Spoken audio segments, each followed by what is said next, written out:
Hello, hello, hello. This is Kenny Perkins, aka your cancer guy. And again, we have another phenomenal guest.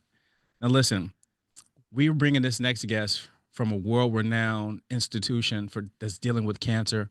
We're talking about Dana-Farber. If you guys know that, it's on the East Coast over there and towards New York, Boston area, and this physician comes from that cloth. He comes from those types of physicians where they're doing amazing things. Now, our next our next guest here not only focuses on cancer, but young adults dealing with cancer. And sometimes we don't realize what's in what's involved with that, the emotional and the toll that it takes not only on the family but the kids themselves and how they go through life, and how they're going to see life from that point on. Well, this next physician is one who tackles that. He helps them, but not only helps them, he does so many other things. He's an amazing individual. He's went to Princeton, went to Duke, did his studies at Mass General, I think I want to say, and then did his fellowship down at Dana Farber. So listen to me and help me bring in our next guest. We're talking about Vinayak Venkataraman. Welcome to All Talk Oncology, sir.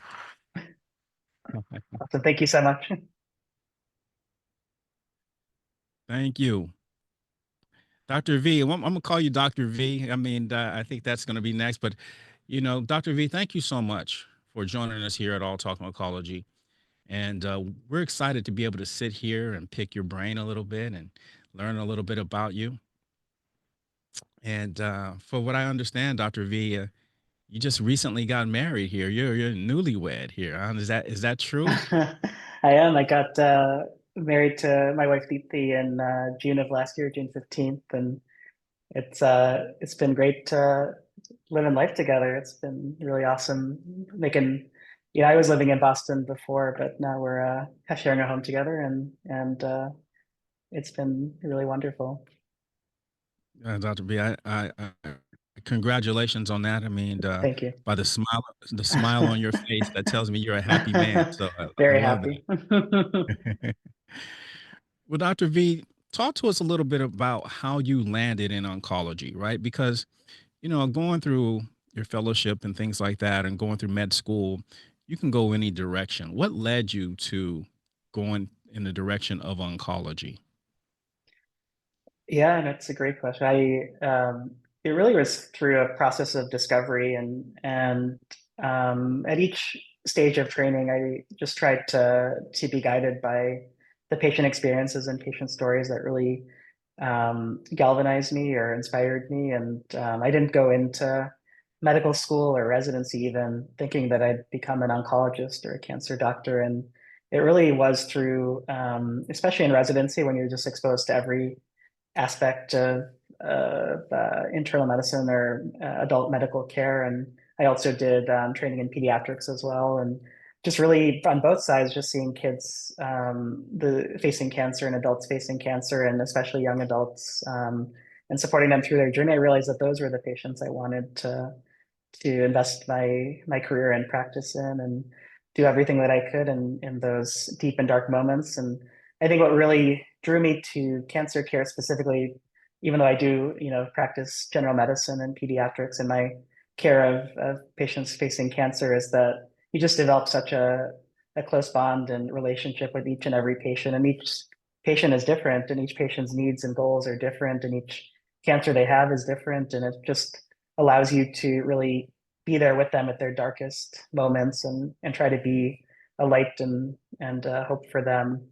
And I think what I also really love about cancer is and even things I'm learning each day in terms of the biology and the scientific discovery, and just really being able to work with some of the brightest minds in the lab, and trying to not only care best for patients right now, but also always push the boundaries of how we care for them in the future. And so really oncology or cancer care really has that melding between the scientific lab and bringing our biologic discoveries to really improving care directly for our patients. I love that. Not only are you connecting and wanting to be a light to those that are going through this journey, but you're also working with the scientific portion of it, right? Some of the discoveries and scientists, we're talking about chemotherapies and things like that. Do you administer those things as well? Yeah. So, I tell patients that, I'm sort of the chemo guy. I'm the one that on the team, because we have a big team. It's like a surgeon, radiation oncologist, and the medicine doctor on the team. So part of my role is administering chemotherapy or immune therapies or targeted therapies, typically pills. But more broadly, my role is just to make sure that their holistic health is taken care of. And so not just making sure that we're attuned to their physical health needs, but also realizing that cancer affects their emotional, social, financial health. And really part of my job is, even though not all the time I'm the one directly doing this, but making sure that they're being supported by our whole team in all the aspects of their health. And so that's really my job, is being that sort of quarterback, and getting the people who need to be involved in for each patient. Yes. Well, that takes a special skill, you know, to be able to delegate, but not only just delegate, knowing who to delegate to the patient on when they're going through and when they're going through it. So, man, thank you so much for that. And I know the parents and the young adults really appreciate you quarterbacking this whole situation with them. So talk to us a little bit about, you know, what is what you have seen. A lot of times the young adults get diagnosed, and that's the furthest thing from their mind, right? I mean, you're talking about a Mhm. young adult, he's going through high school or whatnot, or getting ready to go to college, and then all of a sudden, boom, you get hit with something called cancer, and you're like, what are you talking about? Talk to us a little bit about that process, and how what you see and how you deal with it. Absolutely. And, I should say, I meet people and they're diagnosed, but there's so much time and anxiety that goes even before they even and meet me, and just sort of acknowledging that, for a lot of young adults, they're busy. I mean, this is the time in your life when you're really defining yourself, establishing yourself, figuring out what you want to do in your professional life, like what you want to do with your personal life. You're making friends, you're establishing independence away from your parents and your family, and just becoming yourself. And you're busy, and so and also you're not expected to be sick. And some of the reasons we see patients who are young adults get diagnosed later, in later stages, or when the cancer is more advanced, is just because they didn't even know to ask for help. It's sort of it's an ache or a pain in their leg, or they felt a little bit short of breath. Um, and they're so busy that it's easy to put that aside. And a lot of doctors they meet might not even take them seriously at first, because it's just, you're not expected to be sick at that age. And so a lot of times there's a delay to actually finding that there's a cancer diagnosis. And then you also have to navigate this incredibly complex and cumbersome healthcare system that's not, great for anyone, but especially for young adults. And part of the reason is that a lot of young adults are underinsured, because you're not expected to be sick, and it makes sense to not be spending so much money in your health insurance. And so there's a lot of like time that goes in. It could be months, even years before a young adult is diagnosed, and then they find their way to me. And I'd say they're like, part of it's like they're just terrified, and it everything that they had expected to be true to their future, and the excitement suddenly gets put on pause. And they, despite wanting to be independent, they now have to be dependent back, either with their family or to other ones or caregivers that help them in their journey. But there's a lot of like psychological trauma that comes from that. um, and so it's just sort of meeting them where they're at. And I am a young adult myself, and so I'm mindful that I'm caring for people who are my age, and seeing them have a very different experience than I'm having. And so I also used to be more age matched with a lot of the younger young adults that I took care of. And so now I just try to go in. People have told me I'm sort of a quiet guy, and I think that's actually helpful, because you just sort of sit and you listen and let them tell you what they need, tell you their story, and sort of figure out how you can best help them, both in that initial stage and beyond. Yeah. I tell you what, Dr. V, that's a gift, not too many people have the art of listening. You know, being able to listen, you'll be able to gather a lot of information from that. And, if we can just sit back and do that a lot more, so thank you. Thank you for that. And thank you for being able to not only go about the treatments. Okay, you have cancer and let's go. Okay, we're going to do this, and that. No, you sit back, take each individual as individuals, and then listening to them to be able to treat the whole person emotionally and whatnot. So thank you. Thank you for that, Dr. V. I Appreciate it. appreciate it. Thank you. Yeah. Dr. V, you know, you specialize in, I want to say, sarcoma. Is that correct? I do. Yep. Yeah. So talk to us a little bit about that. Those who may not know what sarcoma is and types of cancer that is and where it's at and how that comes about. Absolutely. And it's not just patients that don't know too much about sarcoma. A lot of other providers have never heard of it. And the reason is because it's a very rare type of cancer that affects less than 1% of all adults. And it's actually, sarcoma is a general term that encompasses hundreds of different types of cancer that we all collectively call sarcoma. And these are cancers of the things that connect your body together and give you form and give you function. Things like your bone cells or your fat cells or your muscle cells or cartilage, or any of the connective tissue, or the things that connect you together and hold you in place. And there are hundreds of different types, as I mentioned, and if you add them all together, it's probably 10,000 new cases per year in the United States. And so you can imagine that a lot of people just have never heard of this, or they don't even have a loved one or who's gone through it. And also before you meet me, you're searching the internet, and it's a really scary place on the internet to have a rare cancer, because you hear a lot of stories that may or may not be true. Um, and so sarcomas are very different in some ways, and they're very nuanced in how we manage them compared to other more common types of cancer that patients and families might be aware of, things like breast cancer and colon cancer and lung cancer. And for sarcoma, it's really a team endeavor. I work very closely with pathologists who have expertise in figuring out what exact type of sarcoma is it, radiologists who are so good at telling me and the team where exactly it is and how extensive it is, surgeons who are extremely skilled in removing sarcoma, because if you have a sarcoma in one place, the primary treatment, if we can, is surgery. Radiation oncologists, because they help the surgeon to optimize their care and also remove the tumor. And then myself, and so as I mentioned, I provide chemotherapy, but more generally, just provide support and education, with the hope that for a lot of sarcomas, we don't actually need to use chemotherapy, and we can get really good outcomes with surgery and radiation. But I'm always on the team, and I want to be a resource to patients. And if they do need chemotherapy, such as typically when it has spread to other parts of their body, such as their lungs, I'm there to help them through that journey specifically as well. Yes. I tell you that in itself, being diagnosed with a cancer is already scary enough. But then to find out that it's a rare type of cancer, it just increases the anxiety of going through that. So thank you for breaking that out. So what kind of results are we seeing, with the treatments today for those that have maybe been diagnosed with sarcoma? And it's a two-part question. What kind of results are we seeing today? And how do those results vary between those that are in young adults versus those that are maybe older?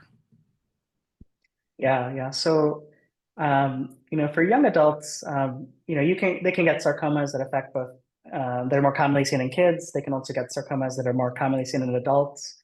But just as an example, they tend to get a lot of the types of cancers that are more commonly seen in children. And so a lot of the treatments that we use for sarcoma were actually pioneered and tested in much younger children through a lot of collective research organizations in pediatrics.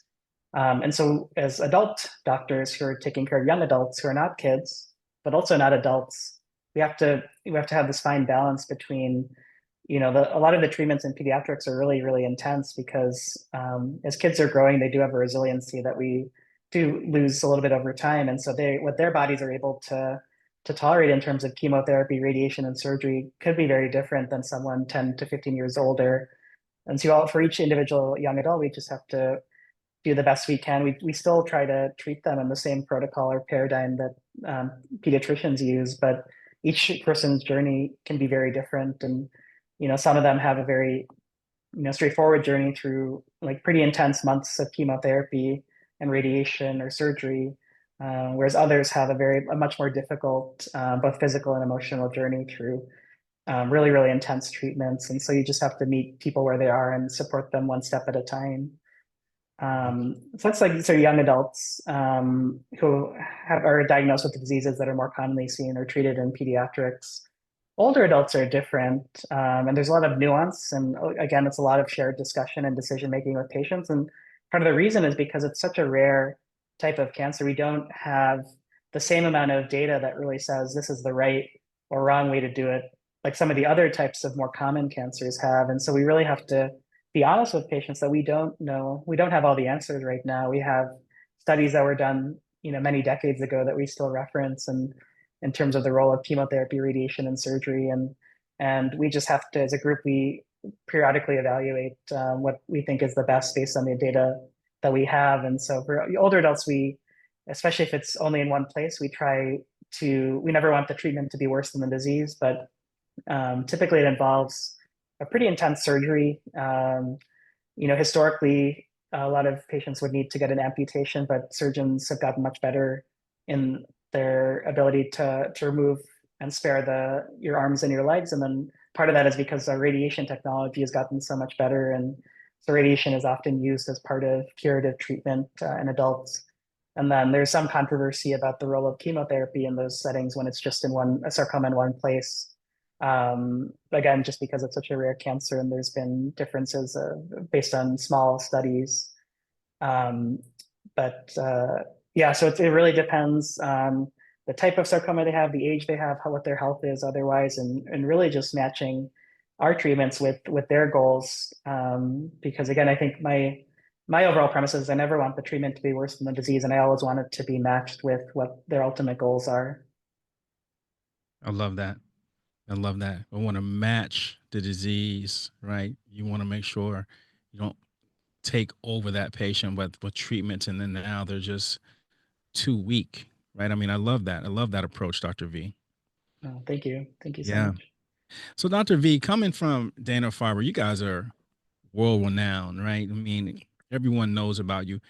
Walk us through a process of getting someone, and you getting people internationally. Is that correct? We do. Yeah. Yeah. Yeah.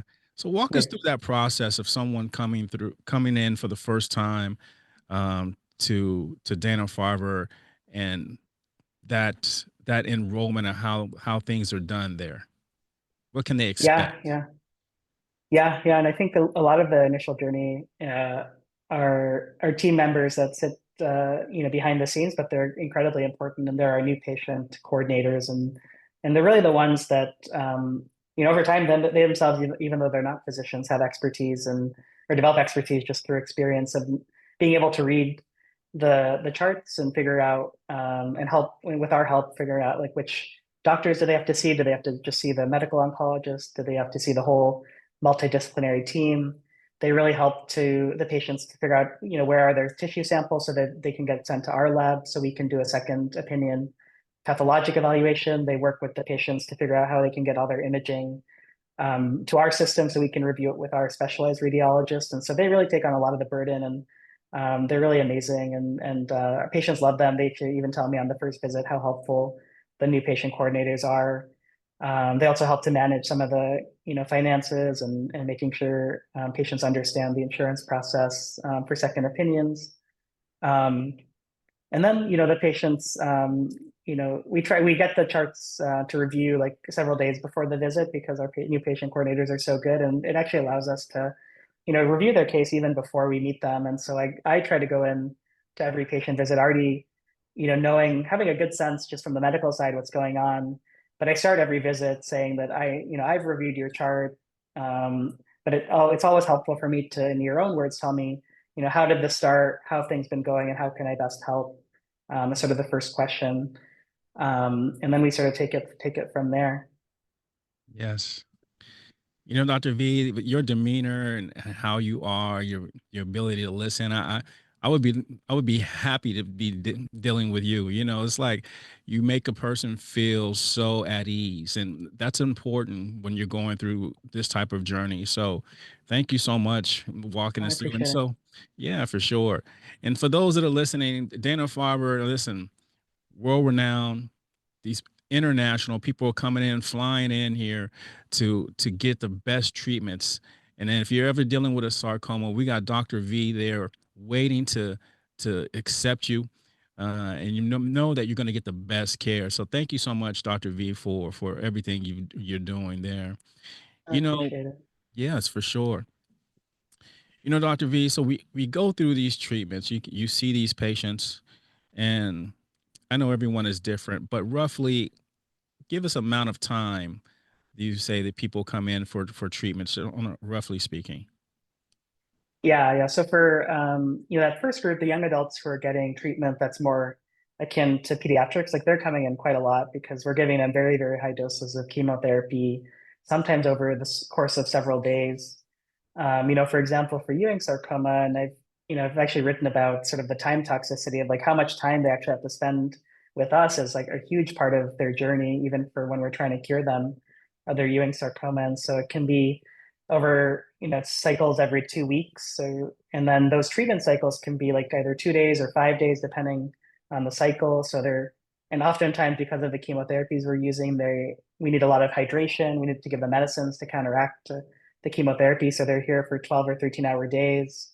If that's not doable, sometimes they have to be admitted to the hospital for those 5 days for monitoring. And so it can be a lot of time. And then between those visits, there's always complications. For example, a lot of chemotherapies drop people's blood counts and it put them at risk for infection. And so if they have an infection, we have to admit them again to the hospital. And that's a lot of time again in the hospital setting. And sometimes they have to get extra treatment for nausea and diarrhea and fluids, and so we're seeing them also between those visits. So, and most of the regimens we use for kids end up being between 7 and 9 months of treatment. So it's a long time. Part of that journey is usually radiation or surgery, depending on the situation. Which is again like for example, radiation. You're coming 5 days a week for 5 to 6 weeks. So we ask a lot of our young adults in terms of time, and it's time when our goal is to cure them of their cancer, but the amount of time that we ask of them can make it hard for them to advance their career and future going forward. So that's like the young adult sort of journey. For older adults, for there's like the group that needs chemotherapy and the group that doesn't. If they don't need chemotherapy, then typically what would happen is they'd have radiation, which is 5 weeks, Monday through Friday. Then they'd have a month of a break, and then they'd go to surgery after that, which could be a few days in the hospital, and it might involve a wound, like a plastic surgeon helping to close the wound, depending on the extent of the surgery. And then 3 months later is when we would start our surveillance. And we keep a very close eye of patients, especially for the first 2 years when the chance of the sarcoma coming back is the highest. So that's like the journey if they don't have chemotherapy. If they do have chemotherapy, which typically means that it is stage 4 or it has spread, then it depends on the agent, but it's commonly about like every 3 or 4 weeks, or potentially more often, depending again on the chemotherapy used. Yes. You know, Dr. Vid, for those that are listening, it could sound overwhelming. You know, you're thinking about, my goodness, surgery and getting admitted and, radiation for X amount of weeks. But the whole goal behind it, I want to kind of hopefully ease some of that. The whole goal of the reason why you're doing this, right, Dr. V, is that you're looking at long term. You want to see that person thriving and being able to have life after treatments. Is that correct? Yeah, absolutely. If we typically if we're proposing this really intense treatment, we're upfront that this is going to be really intense. It's going to be several months of really you know hard, like very challenging treatment. But the goal is really in those settings to cure. And we don't use that word. We take that. It's hard to sometimes as a doctor to say the word cure, and I don't, to be honest, like sometimes use it. I sort of we're cautious knowing that there always is a chance of things coming back. But I think, just having that hope of we're going to do everything in our power to take the cancer away and have it never come back. as the goal, I think that sort of does empower people in that journey. And then you raise a really important point, which is oftentimes the hardest part, I think, of our patient's journey is when the treatment stops and we go into survivorship. And it's really because so much intensity and so much energy is focused on coming to treatment. And you have like a plan. It's like, it's, there's just so much intensity that comes from that journey of treatment. And then suddenly the treatment stops. You're not seeing the people you're used to seeing so often every day. And you have to sort of figure out what is your new normal. And, I always tell patients also that the amount of time that you're in treatment, those several months, that's typically the amount of time it takes to feel even back to your normal self. So it could be months where you just slowly, and each day might be different in terms of what you're able to do. And so there is a kindness that one has to give to themselves and grace. But um, I think that is probably the scariest part for a lot of people's journey is when the treatment stops and they have to figure out what that new normal is. And we're trying to do better with our survivorship care and really proactively empowering patients during that time, but hasn't reached the same amount of energy and focus as the treatment phase. For sure. Dr. V, I'm a board certified radiation therapist as well. And in addition to became a cancer coach. And so understanding, I'm talking to the audience as well here, understanding when you first get diagnosed, we can understand that shock. You can understand that fear. And so that's why I created a program for cancer patients. When you first get diagnosed, that we can walk you through that journey. This program helps you to understand what to expect with surgery, what to expect with radiation, what to expect with chemo, and prepares you for that. The name of that program is "I Have Cancer. Am I Going to Die?" And that's one of the main thoughts that pop into your head. And so we created a program for that, Dr. V. And then Great. you talked about survivorship, which is important, right, Dr. V, because as you know, and the listeners, those who've gone through treatment or maybe going through it, you have all of the support up front. Everyone's paying attention to you. We're getting you all these labs and tests and treatments, and everything is there. And you have everyone as a resource. But then once the treatments finish, and believe me, we're all happy that the treatments are finished, and we want the best for you. But it's like once those treatments are finished, you're left with like, oh my God, where's my team? Now what Mhm. next? Yeah, You know, yeah, absolutely. what am I gonna do out here? You know, Yeah, who I don't have the attention I had before. And so listening to Dr. V, he talked about the same energy and the survivorship. And listen, we're working on that. We're working, and I'm so happy to hear that Dana-Farber is working on that, and to know that me, Kenny Perkins, your cancer guy, are working on that. We're working on survivorship, life after cancer. What does that look like for you? And we're putting something together. So, thank you so much, Dr. V. I wanted to take that time because it's extremely important, if not the same as important as your treatments. And I know that you're fighting during the time of treatments, but you also need to rediscover who you are after treatments too. So yeah. thank you for that. And it might be different than you were before, and in both positive and negative ways, right? It's like there's a lot of perspective that comes from the journey that the patients have faced, and that new normal might be different than normal, right? Because I think people sometimes want to go back to how things were before, but things are different, and your physical health is different. So we know survivorship. There's a lot of focus on like how can we support the the impacts of chemotherapy on sexual health and cardiovascular health and functional health. We do pretty intense surgeries to people's arms and legs, and how do they sort of recover movement and function? How do they get back to work? How do they get back to school? It's like all these things are really important. And I will say, like, I think I do a part that we should talk about is survivorship is really defined from when you're diagnosed. And so we do have patients, for example, stage 4 patients where they're still survivors, and we're the treatments we use, we wouldn't necessarily expect to have give a medical treatment and have everything take everything away, but we can support people and help them live as well and as long as they can, and make sure that our treatments align with their goals of life, and take each day at a time. Yes. I love it. Listen to me. We have Dana-Farber here. Listen, we have Dr. V from Dana-Farber here on this show today. This is big. This is big. I'm telling you because this is international. This people fly in to this facility, this cancer institute, to get the best treatments from around the world. And here we are. We're bringing this to you right here in your car, in your home, your interview, your YouTube channel, wherever you're watching this, wherever you're listening to it. So take note. Take note. This is one of the best places you can go to get your treatments. And Dr. V, one of the best physicians out there, quarterbacking the whole thing. Dr. V, so humble. And this man, like I tell you, everybody, he's a newlywed, he's smiling. But not only is he a newlywed, he's smiling, he's quarterbacking through your treatments. He also has little things that he does too. Talk to me, Dr. V, because I think I heard you do some creative writing or something like that here, right? Yeah, and I love I was one of those kids growing up that just loved to write stories and share them with others. And I was never as good at telling them sort of orally. I mean, I've probably been an awful actor, but I'd always like sort of sit back and take in the world and come up with a story. And as you get older, you sort of lose that childlike wonder of the world and some of that imagination that comes.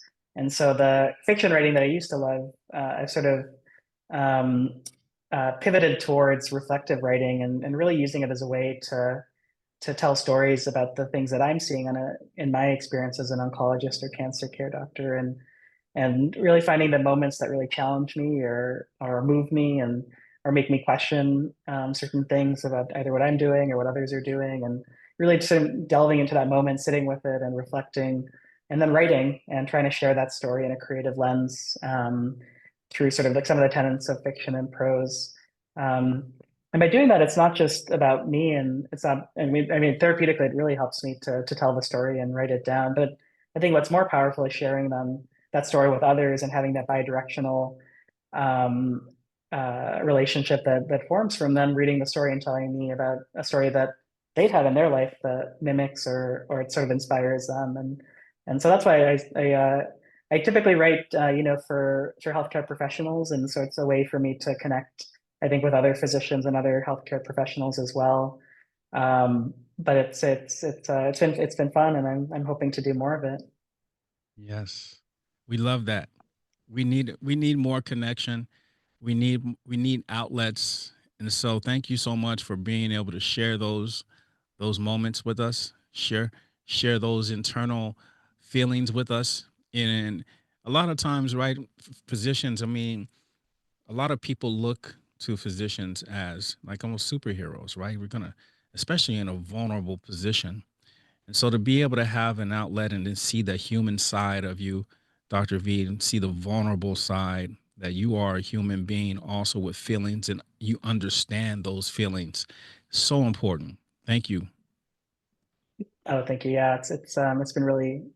I think it's really just more about sharing the stories and having that bidirectional relationship, and it's hard. It's like the things that I mean, you're also a healthcare provider in cancer care, and it's just the things we see on a day-to-day basis are not normal, and it's so we face a lot of like meeting people in their darkest moments, and then as I mentioned, I'm a young adult myself, and I'm taking care of the other young adults, and just seeing that the difference between my life and theirs is just it's hard to if we didn't have these outlets, and for each physician their outlets are different. Mine is writing or exercise. Like I love walking and running and playing tennis and those kind of things, but writing has really been sort of that outlet that has allowed me to connect with myself, and then also share that experience with others and forge mutual connection.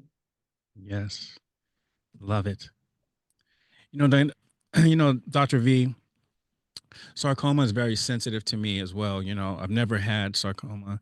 But one of my best friends, um, and she developed rhabdomyosarcoma Mm, and as an adult. And I was one of the first people she called. If you find her name is Annabelle Ruiz. She was probably um, one of the first people I interviewed when I first started this podcast, and she talked about her journey. mm. But it's not easy going through some of these rare cancers that are normally younger kids get. but as an Mhm. adult, it's a little different. Would you not maybe explain that a little bit, huh? Absolutely. And thanks for sharing that. I can tell it's like really a special person to you, and I'm sorry that they had that experience. And yeah, it's a cancer that I do treat, and thankfully it's rare again, but it is, as you mentioned, more commonly seen in children. And a lot of the treatments have come in pediatrics, and um, a lot of the treatments are also like very high doses of chemotherapy, and so each person, again, it's when you're older, it's just being able to tolerate that same level of chemotherapy, even though you may still be young and still otherwise healthy, but it's still your body is not what it was as a child, and that can be really tough. And then there's also like the guilt that happens of like, let's say you have to delay a treatment cycle because your body just wasn't ready for the next one. There's some guilt that happens there, like in delays in care. Um, all of that is normal, and it's something we see. And the provider side, we have to acknowledge for patients that it can be really challenging emotionally when you're not. I think everyone wants to like be, they want to get through the treatment as it's scheduled or how it's prescribed, and we just know that never happens. So, every time you have to meet people where they are and just make sure that they validate that their experience is their experience, and there's no like one way to go through these really intense, grueling treatments. And it also, points to something that's hard as an oncologist, and something I've written about and shared with other providers is it's hard to meet people in that moment when they have like an aggressive, widespread disease, where we know that even with the most intense treatments that we have available to us, there is still a high chance of it coming back. And it's hard to have that, conversation where you're still treating people with that intent to cure, but it's that the chance, and you're doing it also because you know that their body is probably, because they're healthy and young, they're still able to tolerate a good amount of treatment, but it's just hard to know on the back end. And this is why also the survivorship journey can be so hard for these patients is, you get through treatment, but you have to create a new normal, but also knowing that there's, a decent or high chance that it's going to come back at some point. Um, and so you sort of take your first best shot with the most aggressive treatment upfront, because you're trying to, grasp that small sliver of hope for cure. But it's challenging as a patient to know. I mean, they know as well as we do that it's an aggressive disease, and it's I think it's just, again, just taking it one step at a time, making sure they understand the treatment, the outcomes, but also trying to preserve hope that and there is hope that they could be long-term survivors. Yes. Yes. Never lose hope. Never lose hope. Let's talk about that. You know, Dr. V, how does that make you feel when you see someone who you've treated maybe 5 years ago, 10 years ago, and they come back and you see them? How does that resonate with you? Oh, it's incredible, and and I'd say a lot of people, there's a small but very passionate core, for example, of people who are really motivated to improve care for adolescents and young adults, or AYA oncology. And the reason they're so passionate is a lot of them themselves are long-term survivors of either childhood cancer or young adult cancer. And so what's really inspired me is just having conversations with them about their experience. And I think a lot of patients who become young adults do become advocates. And so I get to work with them in that capacity, which can be really powerful. And a lot of like joy and gratification comes from, because they know what people need. Like they've had that experience. They can educate me, and I can learn from them. Um, but no, it's really joyful and gratifying to see patients who become long-term survivors and seeing what all they're able to do when they thrive beyond cancer. Yes. And so I hope you guys are listening to that. You know, it doesn't sometimes you think cancer and then that's it, that it's a death sentence. And that's not always the case. So I brought that up for a reason with Dr. V, to help you to see that 5, 10 years later, people are thriving even after they had their cancer, and they're going to live their best life. And so just because you have a diagnosis doesn't mean that it's always the end all. So thank you so much, Dr. V, for bringing that to our attention, and speaking on it. For those, Dr. V, that are listening in, and what would you say? Give us some advice to those who may be listening in now, may have recently been diagnosed with a sarcoma. What would you say for them? Yeah, let's say first, I think it's really important, and this is easier said than done. And you mentioned that patients come to me from across the world, but actually, it's such a rare diagnosis that people come to me from across New England, across the state of Massachusetts, even in our own community. And I think it's really important, even if for sarcoma specifically, because of how rare it is, to make sure that you're at least being seen for a second opinion at a major sarcoma center. And the reason is because the treatment can be very nuanced, and especially if you're going to have surgery and radiation, you really want it to be with a team that has seen sarcoma. They know how it looks like when they do the surgery, when they plan the radiation, when they give the chemotherapy. And there's like just I can just speak from my own experience at Dana-Farber that we work so closely with our radiation oncology colleagues and surgeons. Plus, I have like the most amazing team of nurses and nurse practitioners who really know how to care for patients going through sarcoma. I have like an amazing social worker, Caitlin, who is so focused in young adults who are facing sarcoma. And so it's just really important, and it's easier said than done. And some people don't have the financial or logistical ability to do this. But if you can, really try to be seen at a large sarcoma center, which you can find just by searching sarcoma center, and also advocacy organizations like Sarcoma Foundation of America has a list. So that's like number one, is just make sure you're speaking with the right people. As best you can, try to avoid the internet. I think it's really a scary place when you have a rare cancer and you'll hear a lot of, especially for sarcoma, you'll hear a lot of things about how aggressive it is and how the treatments do or don't work. And so it's better to just hear that from an expert than to go in like with that sort of distress that comes from Google searching. Um, or like find resources such as I mentioned, Sarcoma Foundation of America, and there are others, like the National Life Sarcoma Foundation. And so like go to experts and advocacy groups that are focused and are sort of safe spaces for them. Um, and then I'd say just ask, make sure you're asking all the questions and having a good line of communication with your provider. And if a lot of questions will come after you meet the cancer doctor, and you'll go home and like, oh, I wish I asked that question, and that's fine. Like reach out and don't make sure that all your questions are answered before you pursue treatment with your provider, be it me or wherever you're seeking your care. Um, and I'd say like, I think one of the things in sarcoma, because it's rare and because we know how good or not good our treatments work, we're always trying to advance the field, and being involved in research can be a really powerful and empowering way for patients to give them agency that they're being part of the solution, that we're learning from their experience. And we really rely on patients as partners in rare disease research like sarcoma, because we couldn't advance the field without them. And so I think being open to research, it doesn't mean you have to be part of a clinical trial. It could also just be being part of, for example, a biobank or filling out surveys for researchers to learn from your experience.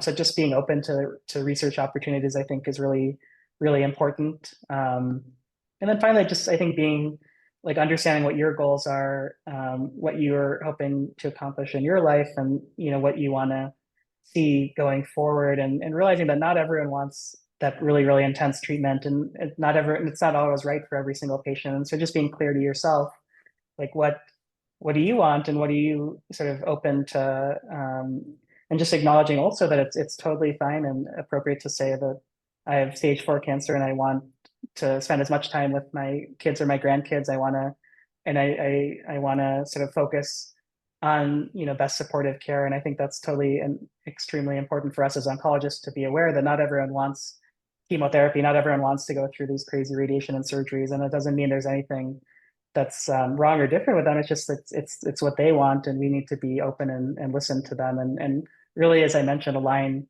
the goals of our treatment with their goals of life, and make sure that we're honoring what they want, and never having our treatment be worse than the disease if it's not something that they've articulated to us. Dr. V, thank you so much for saying that. It's important. It's important to know that you're not being forced to that, and you have a choice in this. And it's podcasts like this that we want to empower you so that you can come up with the right choice and making the right decisions, and knowing that you are the the head coach of what goes on for you. And so Dr. V talked about being the quarterback and making sure he navigates everything in the right place. But you are the head coach. No one's going to take better care of yourself than you as far as decision making. So I love that you said that, Dr. V, and I hope those that are listening in really understand that piece of it. But before I let you go, Dr. V, I'd like to say, you being here, what kind of advancement have you seen? And, I say that because I want to continue to give that hope. And, sarcoma 20 years ago, maybe 10 years ago, as opposed to the sarcoma today, what kind of advancement are we making in this rare disease? Absolutely. So some of the advancements are in that phase of laboratory research where we're really trying to understand the biologic underpinnings of why do people develop sarcomas? Like, why do they respond to certain treatments? How can we improve our targeted treatments? So that's like one path that I'm not as directly involved in. So I'll focus more on the clinical trial part. And I'll say, like, I think the most advancement we've seen is for sarcoma. There's one that's specifically called gastrointestinal stromal tumor, or GIST, and really over the past 3 decades, and a lot of efforts at Dana-Farber specifically, but also through worldwide collaboration, is understanding A, the biology of the tumor, and B, like finding very, very effective drugs to target that initial biology, a medicine called Gleevec or imatinib. And then over time, understanding biologically, why do some patients develop resistance to imatinib, and how can we improve the next generation of treatments? And so we already have, through iterative research over the past 2 decades, like several FDA-approved medications. We're getting better at sort of figuring out, based on the biology of the tumor, can we figure out what is the best treatment in this specific time point? We're still working on that. And we still have many other targeted treatments in the pipeline. So clinical trials are always going to be part of the care of GIST. Another area that's really exciting in sarcomas, overall, I'd say sarcoma, you don't see the same level of activity of what's called an immune therapy. And so things like Keytruda or pembrolizumab, which are, I think a lot of people see the ads on TV because they're used in other types of cancer. And so one wonders why we can't use them in sarcoma. And we are figuring out ways now, to figure out what are the types of sarcoma that respond to immune therapy and how can we deploy them in our practice. And I've had some patients who have not had good responses to chemotherapy, but had like really incredible responses to immune therapy based on some of that research that has been done in the past decade, understanding which sarcomas respond. And then I'd say targeted therapies is another area that there's a lot of interest. And I think sarcomas tend to be a little harder to target. And the reason is because most cancers that people are aware of, they're caused because the mistake in the code causes the cancer to grow really fast. And for sarcomas, it's almost the opposite problem, where the mistake in the code is not making it grow fast, but it's taking away that break signal. And so there's all your cells in your body have this go signal and this break signal. And most cancers are caused by mutations that cause the go signal to be really strong. And so it's arguably easier to just sort of shut off the go signal. It's much harder when the go signal is the same, but the break signal is gone away. And so it's figuring out how do we get that break back in? And that's sort of in the lab what we're trying to figure out.